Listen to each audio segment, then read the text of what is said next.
Édifier ses compatriotes de la marche du pays et s'imprégner de leur réalité quotidienne pour y apporter des solutions. Tels sont les mobiles de la tournée entreprise par le chef de l'État, général Mamad Idriss Déby Itno, depuis le 10 mai dans quelques provinces du pays. Ati dans le Bata, où il est arrivé ce dimanche, constitue la 5e étape de cette tournée. Après avoir communié dans la matinée avec la population sortie nombreuse pour son accueil, le président de la République a convié à sa résidence dans la soirée les représentants des différentes couches de la société pour des échanges patriotiques. Le gouverneur du Bata, le général Djimta Bendergon, a pris la parole en tant que porte-parole de la population pour exprimer sa gratitude envers le président de la République pour sa visite et a présenté les principales préoccupations de la province contenues dans son plan de développement. Ces préoccupations se concentrent principalement sur la réalisation des infrastructures socio-économiques pour permettre au Bata d'occuper sa place dans le bateau battant pavillon refondation du Tchad recommandé par le dialogue national inclusif et souverain.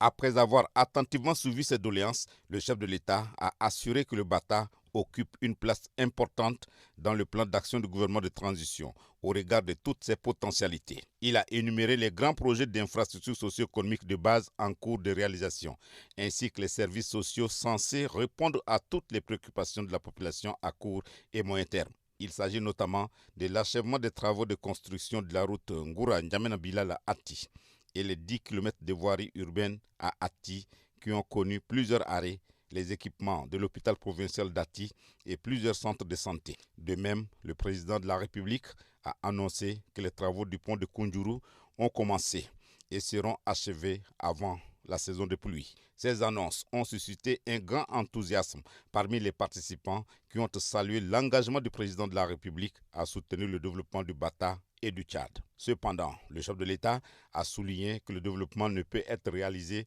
sans la participation active de la population.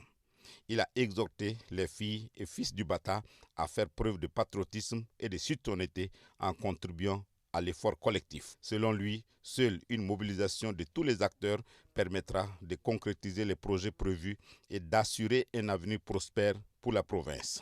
Insistant sur la marche résolue du Tchad vers sa refondation qui exige des comportements républicains, le chef de l'État a dit, et je cite, « Comme partout au Tchad, dans la province du Bata, nous devons nous attaquer aux racines de ce qui nous affaiblit collectivement, en l'occurrence les conflits fonciers dans les zones urbaines, les différences sur les ressorts territoriaux dans les zones rurales, les discordes intercommunautaires, les affrontements éleveurs-agriculteurs qui nous affaiblissent et entravent notre développement. » Fin de citation. Décidé à s'attaquer aux maux dont souffre le Tchad afin de le remettre sur les bons rails, conformément aux résolutions et recommandations du dialogue national inclusif et souverain, le président de la République a dit ces 4 vérités aux filles et fils du Bata en ces termes. Disons cette vérité établie, on ne peut pas réussir un véritable développement intégré du Bata sans la paix et l'entente entre les filles et les fils de la province.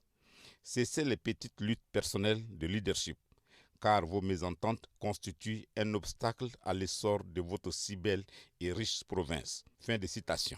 En somme, la rencontre a donc été l'occasion pour le président de la République d'écouter les attentes des filles et fils du Bata et de leur assurer son soutien dans la réalisation des infrastructures socio-économiques nécessaires au développement de la province.